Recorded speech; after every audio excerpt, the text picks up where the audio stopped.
Kami, Lion Parcel, penyedia layanan jasa logistik terkemuka di Indonesia, bagian dari Lion Group. Sebagai perusahaan logistik yang terintegrasi, kami melayani pengiriman domestik dan internasional dengan berbagai layanan, mulai dari first mile, middle mile, dan last mile.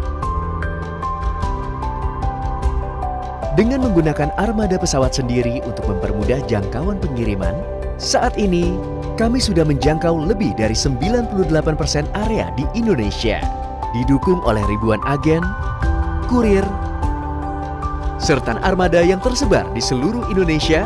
Lion Parcel telah menjadi salah satu pemimpin di industri logistik tanah air. Kami menyediakan berbagai layanan pengiriman yang lengkap dan bisa dipilih sesuai kebutuhan para pelanggan. Mulai dari layanan pengiriman dengan jaminan 1 hari sampai, pengiriman reguler, pengiriman dengan ongkos kirim yang ekonomis, pengiriman internasional, pengiriman dokumen, hingga layanan pengiriman paket berukuran besar. Kami juga siap memberikan layanan pengiriman yang membutuhkan treatment khusus seperti tanaman dan vaksin. Untuk menjamin kualitas dan mutu layanan kami, Lion Parcel telah mengantongi sertifikasi ISO 9001:2015 dan sertifikasi WHO GDP. Dengan demikian, seluruh sistem manajemen layanan yang disediakan oleh Lion Parcel pun telah memenuhi persyaratan berstandar internasional. Sejak beberapa tahun terakhir, kami terus berinovasi untuk meningkatkan kemudahan akses layanan Lion Parcel bagi para pelanggan melalui layanan yang terintegrasi dan terdigitalisasi. Saat ini, para pelanggan korporat Lion Parcel dapat menggunakan website Lion Parcel untuk melacak status pengirimannya secara real-time. Selain itu, kami juga menyediakan layanan personal melalui WhatsApp dan telepon yang selalu siaga dalam membantu kebutuhan pengiriman para pelanggan kami. Hingga saat ini, Lion Parcel telah dipercaya oleh lebih dari 1.000 mitra korporat di tanah air dari berbagai industri yang berbeda. Mulai dari home products dan retail, beauty products, otomotif, dan e-commerce, hingga elektronik dan farmasi. Dengan segala keunggulan layanan kami yang terintegrasi, kami siap membantu untuk memajukan bisnis Anda. Mari bergabung bersama Lion Parcel. Karena kiriman Anda, prioritas kami.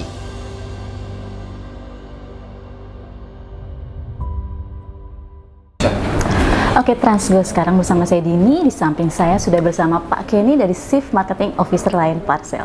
Apa kabar Pak Kenny? Kabar baik. Terima kasih Pak Kenny sudah mengundang Transgo mampir ke kantor Lion Parcel ya Pak. Yes, dengan senang hati. Oke Pak Kenny, mungkin kita tahu ya Lion Parcel berdiri pada tahun 2013 ya Pak? Betul. Apakah memang itu kan di tahun tersebut tren e-commerce sedang marak, sedang naik? Iya. Nah, apakah itu alasan Lion Parcel dilahirkan dari Lion Air Group? Sebenarnya kalau dari founder kita, objektifnya bukan itu. Oke.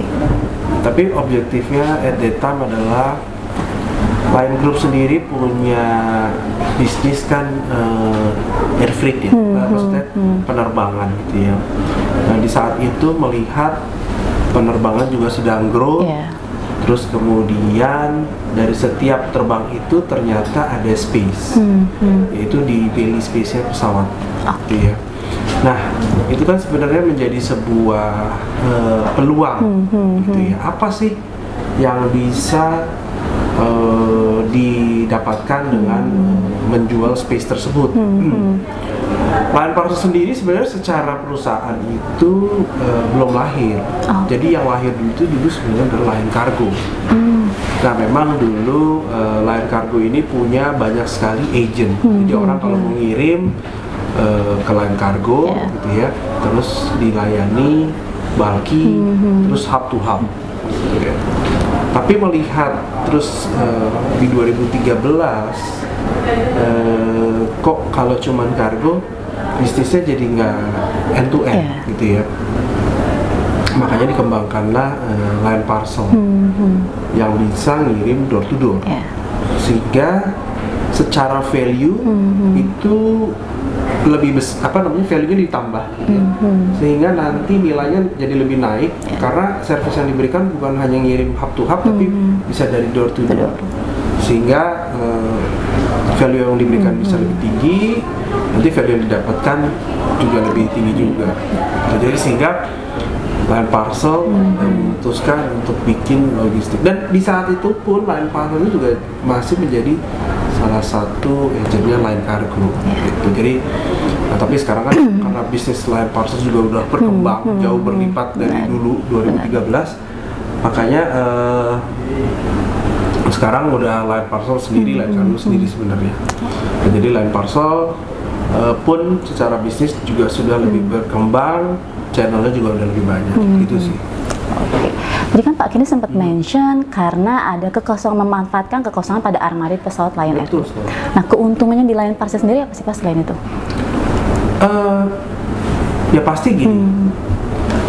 Sekarang kalau ngomong bisnis e-commerce gitu ya, dengan adanya SLA yang sangat menurut kita cukup kompetitif gitu ya, nggak ada logistik yang bisa mengirimkan hingga ke ujung Papua itu dengan menggunakan sea freight yang bisa cepat, bener nggak? Benar. Karena kalau ngomong ke Papua itu pasti kalau pakai, ini hanya perbandingan ya, maksudnya meng-compare, sea freight itu pasti lama, butuh waktu. Sedangkan SLA itu pasti maunya kan cepet gitu ya. Jadi untuk menjangkau Indonesia yang seluas ini ya caranya salah satunya adalah air freight. Udah gitu negara kita kepulauan gitu kan. Dan kalau mau dijangkau dengan truk juga sangat tidak mungkin karena harus dari satu pulau ke pulau juga harus pakai menggunakan laut kan gitu ya. Beda dengan halnya dengan di Cina di mana semuanya daratan gitu, jadi semua bisa pakai truk atau, tapi di sana pun juga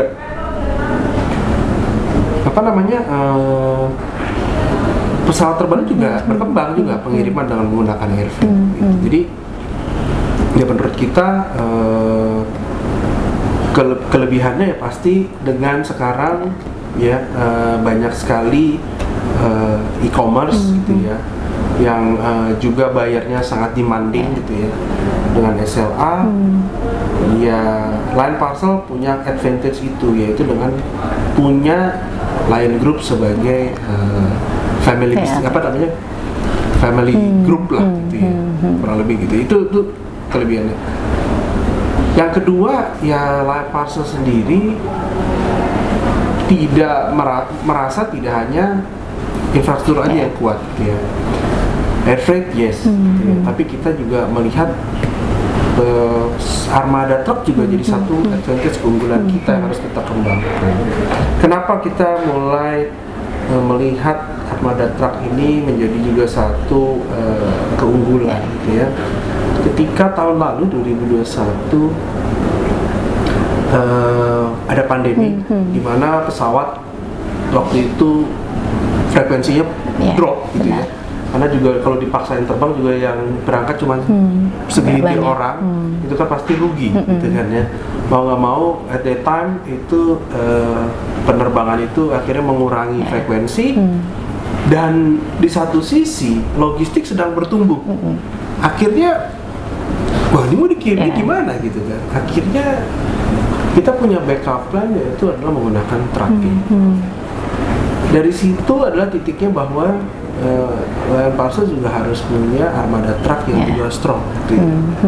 Sehingga tadi ketika ada salah satu moda yang bermasalah, kita bisa punya substitutnya. Dan ke depan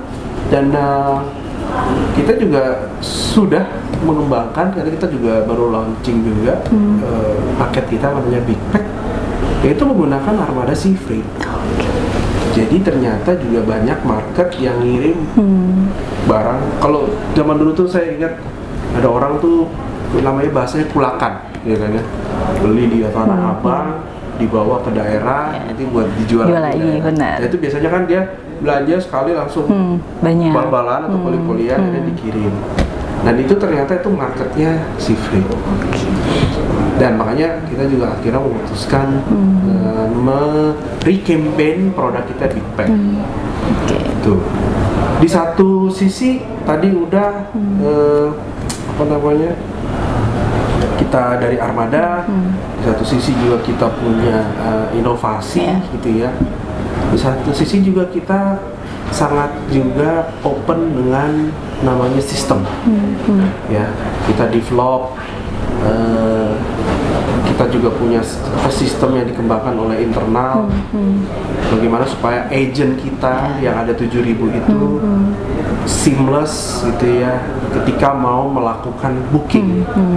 Nah itu kan perlu ada sistem yang bagus gitu ya. Dan kemudian kita juga bekerja sama dengan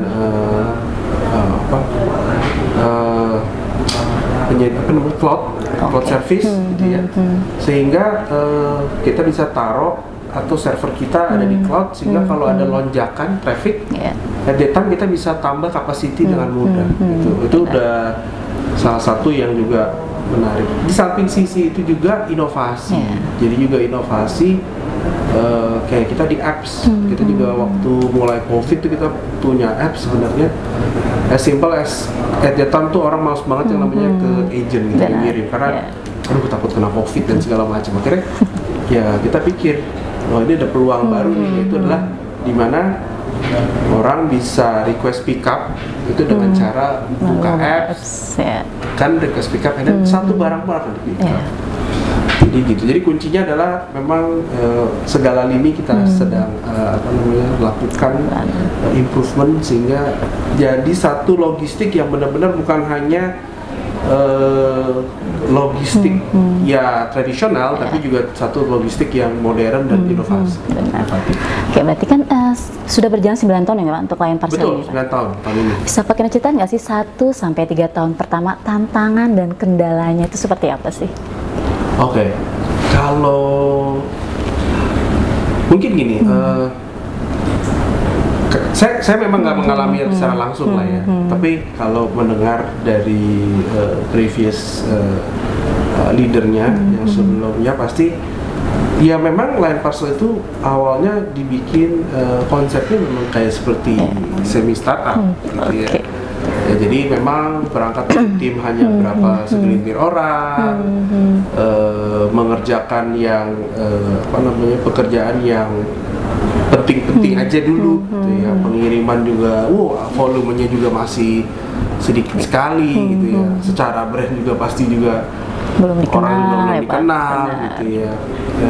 Dulu pun juga namanya masih Lion Express, terus ada rebranding menjadi Lion Parcel, gitu ya. Ya pasti struggling lah ya, gitu ya. Jangan nanti dianggapnya, oh itu kan karena anak perusahaan dari Lion Group gampang sekali dapat, oh no, gitu lah. Sampai hari ini pun yes, kita punya nama besar Lion Group, tapi kalau kita compete di market gitu ya, dengan logistik yang sudah lebih established gitu ya, itu kita juga punya challenge gitu ya. Jadi memang karena bagaimanapun customer itu kan punya persepsi dan preferensi brand, ya. Jangan dikira kalau misalnya saya terbang dengan Lion Group dan logistiknya harus Lion Parcel. Enggak semudah itu gitu ya. Customer itu pasti punya persepsi, preferensi brandnya masing-masing gitu. Kalau untuk di kategori ini, di kategori ini. Nah, hal itulah yang harus dibentuk makanya dimulai di 2021 Lion Parcel juga mulai serius untuk beriklan gitu ya. Kenapa? Karena mulai sadar bahwa branding itu juga penting, image yang harus dibuild itu juga penting gitu. Karena tadi logistik itu ternyata bisnisnya cukup, kompetitornya banyak gitu ya. Dan menurut saya logistik itu adalah salah satu perusahaan yang entry barrier-nya sangat mudah gitu ya. Orang punya 2 truk aja udah bisa ngomong logistik gitu. Benar. Oke, berarti bermain dengan digital pun juga bisa membangun branding kepada masyarakat untuk layanan parcel ini ya Pak ya? Betul. Oke Pak, tadi kan juga Pak Kenny sempat mention mungkin di awal-awal volume yang dilayani oleh layanan parcel tidak terlalu banyak. Betul. Tapi sejauh ini Pak, peningkatan dari 2013 sampai sekarang bagaimana sih Pak perkembangan volumenya? Aduh, saya honestly saya memang kurang tahu ya kalau yang di previous. Tapi di tahun ini, di tahun lalu di 2021, yang pasti tuh kita volumenya sudah 4,5 juta. Oke. Gitu ya, 4,5 juta. Dan tadi itu mungkin buat di kategori logistik itu kecil ya, karena kita tahu beberapa perusahaan logistik yang handle marketplace selalu bilang number of package gitu. Karena memang mereka diharuskan untuk klaim itu. Terlepas dia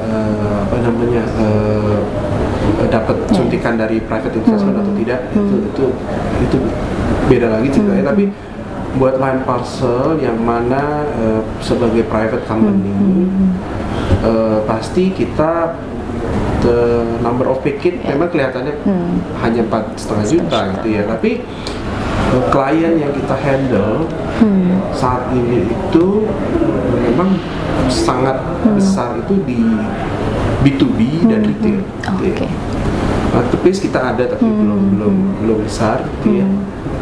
Dan karakteristiknya kalau di B2B itu adalah bulky. Ya, jadi kelihatannya memang satu tapi bulky beratnya. Dan kembali lagi servis yang lain parcel itu kan nasional. Ya.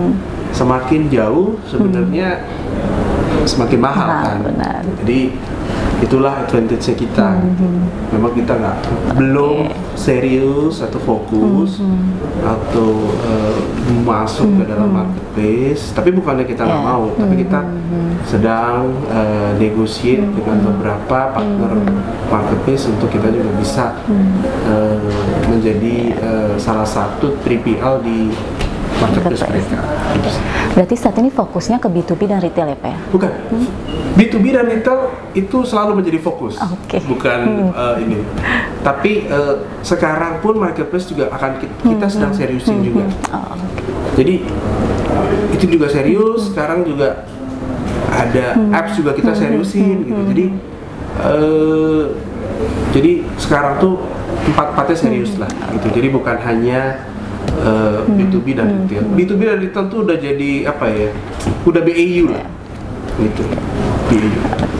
Tadi terkait dengan layanan Big Pack, kan tadi Lion Plus juga memiliki aset untuk si freight-nya itu truk ya Pak? Iya. Nah itu untuk perkembangan aset dan jaringan distribusinya sampai hingga sekarang bagaimana sih Pak? Oke. Sebenarnya dulu kalau ngomongin air freight itu juga udah luas. Kita tuh udah ada di 210 location hub gitu ya. Yang mana kalau dulu ada Wings, ada Lion, ada Batik dan lain-lain, itu pasti kita ada hubnya di situ. Karena sebenarnya udah ada kantor di sana, jadi tinggal kayak di extend aja ya servisnya. Dan 210 hub itu kan bukan itu banyak gitu ya. Kalau ngomong negara lain yang kecil mungkin itu datanya itu buat mereka mungkin kecil kan ya. Ini kan kita Indonesia, jadi itu tuh banyak gitu ya. Jadi sehingga sekarang dengan adanya truk dan sea freight kita tuh berharap akan bisa lebih besar lagi. Gitu. Jadi ya tadi apa namanya truk sendiri gitu ya. Truk sendiri itu juga terus kita tambah investasinya dari truk besar, CDD terus sampai blind van itu kalau di total sekarang udah ada 3.000 plus lah. Gitu ya. Sedangkan kurir sendiri kalau di total nih nasional itu mungkin bisa dikatakan sekarang udah ada 15.000 gitu ya kalau di total dari Aceh sampai Papua. Gitu. Jadi ya menurut kita infrastruktur dengan seiring penambahan paket pasti juga bertambah gitu sih. Oke. Kan layanan parcel ini ada 6 layanan ya Pak ya? Betul. Bagaimana sih cara proses pengembangannya hingga sampai layak untuk dipasarkan? Oke. Jadi selalu memang berangkat melihat dari target market gitu ya. Awalnya pasti berawal dari ya reguler lah gitu ya. Terus kemudian ada yang one pack itu yang kirim sekarang besok sampai atau next day lah istilahnya. Itu juga melihat dengan proses di kita, lihat target marketnya, lalu lihat proses di kita gitu ya. Ya prosesnya ngelihat bisnis lah ya, ngelihat dulu target market, terus kemudian kita eskalasi di dalam. Oh ternyata possible, karena tadi kita punya pesawat jadi bisa. Reguler ya biasa lah ya, reguler ada yang kombinasi, ada yang menggunakan pesawat, ada yang menggunakan darat kalau yang terdekat kayak ke Bandung gitu. Terus juga ekonomi. Jagopek itu kita launching tahun lalu karena kita melihat at that time ekonomi kita sedang slow down. Tapi di satu sisi orang-orang semua sedang berbisnis online gitu ya. Jadi kendalanya selalu begitu kita lakukan research adalah ongkos kirim yang mahal. Benar. Nah, jadi waktu itu kita rebranding tuh layanan ekonomi kita. Makanya kita kasih nama Jagopek. Lalu Big Pack juga baru kita recampaign gitu ya. Kita lihat lagi produknya, kita relook lagi di tanggal 1 kemarin kita baru soft launch gitu ya. Big Pack kita dan ya kita berharap barang bulky jadi satu yang bisa kita serve. Benar. Ada satu lagi DokuPack, itu juga simple karena banyak sekali orang yang memang masih butuh dokumen fisik gitu ya. Jadi kita bikinnya waktu itu simple. DokuPack flat 10.000 ke seluruh Indonesia. Gitu ya. Karena tadi kita lihat kalau dokumen kan sebenarnya tipis gitu ya, dan kita merasa ya ini oke lah gitu ya. Masih bisa kita serve. Jadi sehingga DokuPack jadi juga satu yang cukup seksi juga gitu ya. Yang terakhir Interpack gitu ya, karena banyaknya diaspora di luar negeri gitu ya. Nggak usah jauh-jauh lah kayak di Malaysia aja beberapa orang Indonesia sebenarnya di sana kan. Nah akhirnya kita pikir ya udahlah kita bikin juga Interpack gitu ya, dan sekarang coverage-nya udah ada di 25 negara. Dan ya pasti semua itu kita lihat karena memang ada demand-nya lah, ada needs-nya. Jadi pastinya nggak sembarangan kita launching gitu ya. Dan kita juga pikirkan operational kita gimana ya. Sehingga apa yang kita promise ke customer itu bisa kita deliver. Intinya itu sih. Tapi Pak, dari 6 layanan itu yang paling berkembang dan mungkin paling banyak diminati itu yang mana sih Pak? Ya pasti yang standar lah, antara yang reguler dan yang ekonomi gitu ya. Reguler dan ekonomi itu ibaratnya big fish-nya lah. Ya, karena buat orang kan ya apa namanya, ya mereka kirim udah bisa estimasi lah berapa hari lah gitu ya. Kecuali memang kalau ada something yang urgent itu, tapi itu niche, makanya tadi one pack itu niche. Tapi yang gede ya reguler dan ekonomi. Oke Pak Kenny, terkait SLA, bagaimana Lion Parcel menetapkan SLA terhadap layanan yang ditawarkan? Oke.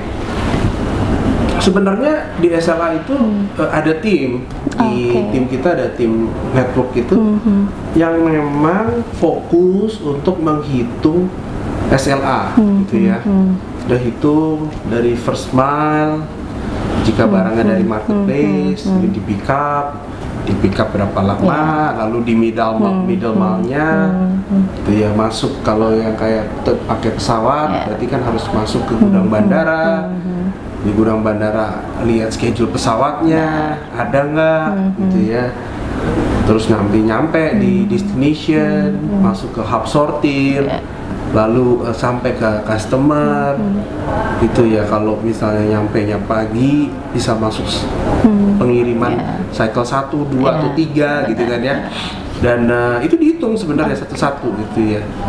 Dan nanti ya pasti nggak sempurna gitu ya. Pasti nanti setelah berjalan dicocokin aktual SLA sama promise SLA, ada yang ternyata actualnya lebih lama, berarti harus kita adjust. Ada yang actual SLA-nya lebih cepat, berarti SLA promise-nya bisa kita pendekin. Jadi kurang lebih gitu. Trial error ya, karena nggak mungkin bisa 100% perfect, karena bayangkan kalau ada 5.000 atau 1.000 lah ya, 1.000 origin dengan 1.000 destination, itu kan berarti permutasinya ada 1.000 kali 1.000, berarti 1.000.000 rute gitu ya, dan itu kan nggak mungkin semuanya harus perfect gitu ya. Pak, kan sekarang dengan perkembangan ojek online, kan ada dengan delivery same day, nah itu banyak banget diminati kan Pak. Betul. Bagaimana Lion Parcel melakukan inovasinya? Same day kita memang belum fokus main ke sana gitu ya, karena itu belum menjadi fokus kita gitu ya, karena kita melihat kita belum mencoba riset secara detail apakah infrastruktur kita juga siap gitu ya, karena kan itu sebenarnya bisnisnya sedikit berbeda dengan logistik yang sekarang. Itu kan kalau same day itu kecenderungannya point to point gitu ya. Point to point itu memang ya saat ini yang memang menguasai marketnya itu kan adalah kompetitor yang memang sangat bergantung terhadap sistem lah ya, apps gitu ya. Kita sedang melakukan research untuk mencoba masuk ke same day, tapi kita juga lihat cost and benefitnya apa nih gitu ya.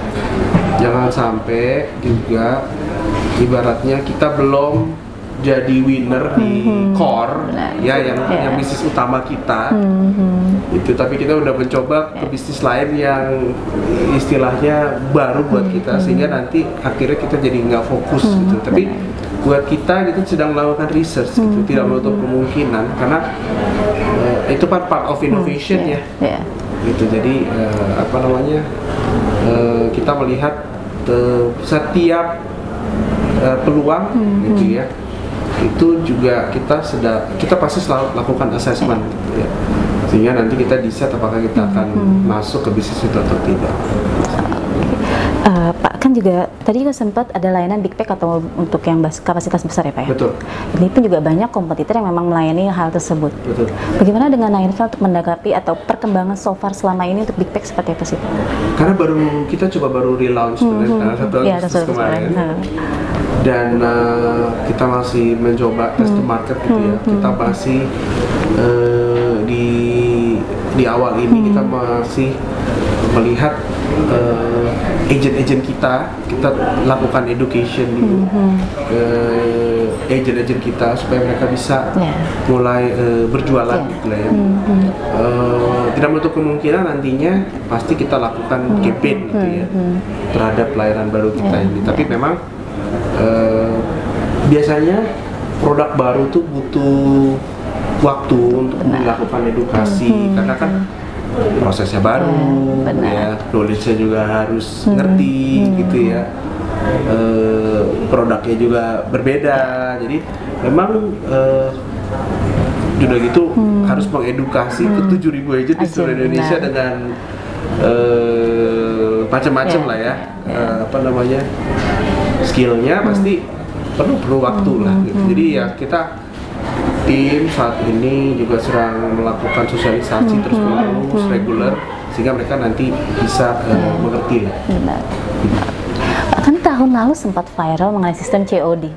Ya. Nah, apa yang dilakukan Lion Parcel, hal apa saja yang sudah diperbaiki oleh Lion Parcel hingga saat ini untuk sistem COD? COD kita memang saat ini menggunakan apps juga, sebenarnya driver kita kalau ngasih barang ke customer, nanti duitnya kita terima sama si driver, driver tinggal melakukan update di driver apps-nya. Sebenarnya live langsung si seller itu bisa langsung terima duit.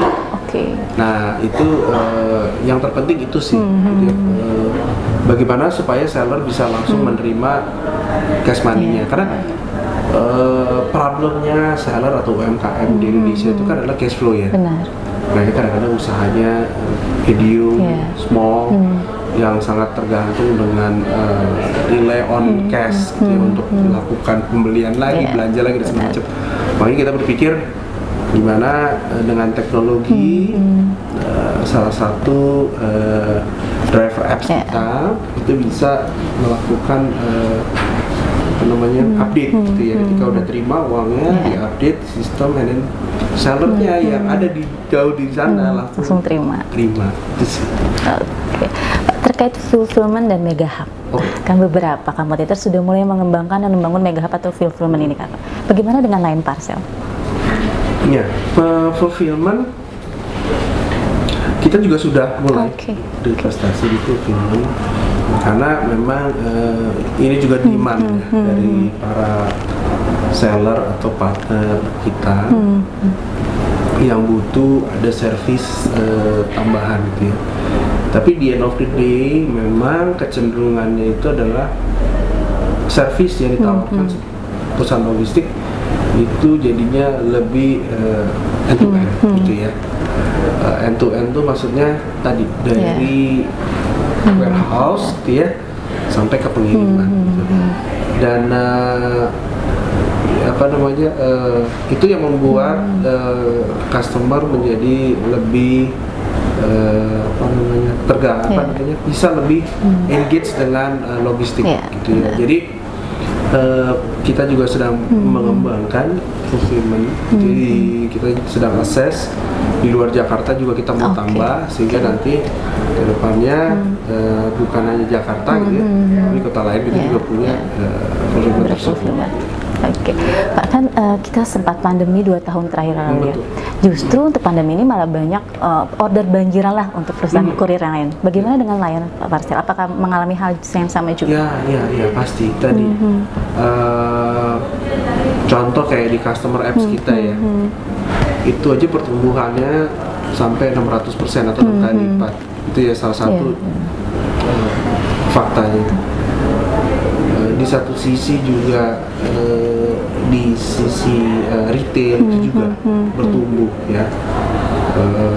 Saat ini udah 4,5 juta paket dan itu menurut kita besar, dan khususnya juga corporate gitu ya. Itu juga sekarang juga banyak juga corporate yang kita handle gitu ya.